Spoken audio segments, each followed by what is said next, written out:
começando mais um Marcelo Bolinha Responde, um papo semanal, onde você pergunta aí e eu respondo aqui, sempre assuntos relacionados ao mundo da carne e ao assado.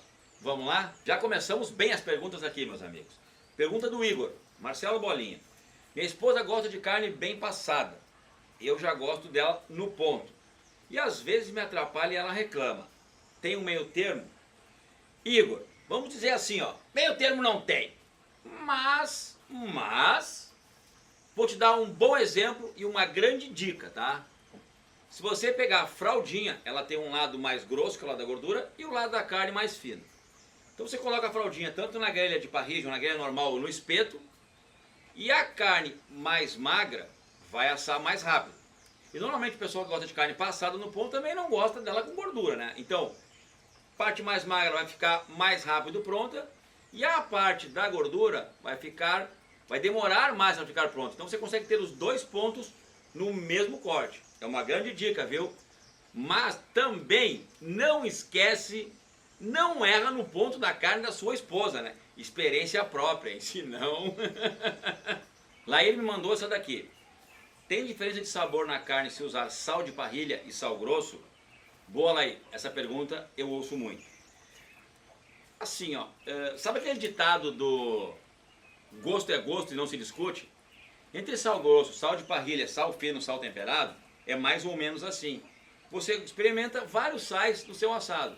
Qual que te gostou mais? Usa aquele. Tem diferença de sal grosso para sal de parrilha e caça-peludo? Tem sim. Mas é interessante você mesmo fazer o seu assado e usar os dois, uma vez um, uma vez outro, no mesmo corte, para saber qual sal que você gosta. Aí, esse é o melhor sal para você. Agora tem uma pergunta aqui do Edu. Como faço para dominar o fogo quando a capa de gordura está virada para o fogo? A gordura pinga na brasa e o fogo levanta ainda mais. Edu, isso é assim mesmo, tá? Mas uma grande dica que eu dou sobre esse assunto nos vídeos aí no canal. Assa primeiro o lado da carne, depois o lado da gordura. Se for muito gorda, é mais difícil ainda.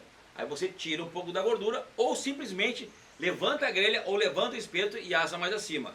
Aí você vai assar bem mais tranquilo. Falou, Edu? O Caio pergunta, Bolinha, não entendo o tempo de preparo de costela. Alguns dizem que já tem o costelão 12 horas, outros dá para fazer em 6 horas. Já vi você fazendo mais rápido. Enfim, qual o tempo e por que varia tanto? Caio, varia tanto pelo tamanho como pela grossura da costela. Se pegar uma costela mais fina é muito mais rápido de assar. E também de animais precoces e animais mais velhos, tá? É bem relativo isso, tá? O costelão 12 horas, normalmente ele era feito de qual forma, né? Quando os tropeiros carregavam o gado de um lugar para outro, em cima do cavalo, né? Os bois do lado e tal, e nesse meio termo matavam uma res para se alimentar. O costelão era colocado no chão e eles iam trabalhar enquanto o costelão ia ficando pronto, tá? Então realmente demorava bastante, tiravam umas lasquinhas, as fininhas mais prontas antes e continuavam trabalhando. Então se tornou o costelão 12 horas, ou até mais, era o tempo deles trabalharem para comer. O costelão 6 horas já é mais um churrasco comercial, o tempo ótimo para assar um costelão no fogo de chão, tá? E quando você comenta ali que eu faço em menos tempo, sim, porque a minha churrasqueira de espeto, o fogo vem de baixo para cima. Então pega toda a caloria direto na costela. Você pode virar um lado, vira o outro e está pronto. Eu normalmente asso um costelão em torno de 6 a 8 quilos em 3 horas de fogo. Na churrasqueira de espeto. Que aqui no canal tem um vídeo que explica exatamente isso. Priscila mandou essa. Oi Bolinha, te acompanho desde o início no canal e gostaria de saber quais os outros churrasqueiros que você admira e respeita. Bom, Priscila, muito obrigado em primeiro lugar, né, por me acompanhar desde o começo no canal. Fico muito agradecido, tá? Admirar e respeitar um profissional da área, primeiro eu gostaria de dar um grande elogio, que foi meu pai e meu avô, que me ensinaram a arte do assado e cortar carne, tá? Depois, se eu citar nomes, vai ficar estranho porque eu vou esquecer alguns, que são tantos que eu admiro e respeito. Mas a grande admiração e respeito mesmo é por aquele assador, aquele churrasqueiro que tem o maior amor, carinho e respeito pelo assado e representa mesmo tudo aquilo que a carne merece. Esse sim tem o meu respeito e minha grande admiração. O Carlão me mandou essa. Bolinha, faz um vídeo ensinando a gente a afiar a faca.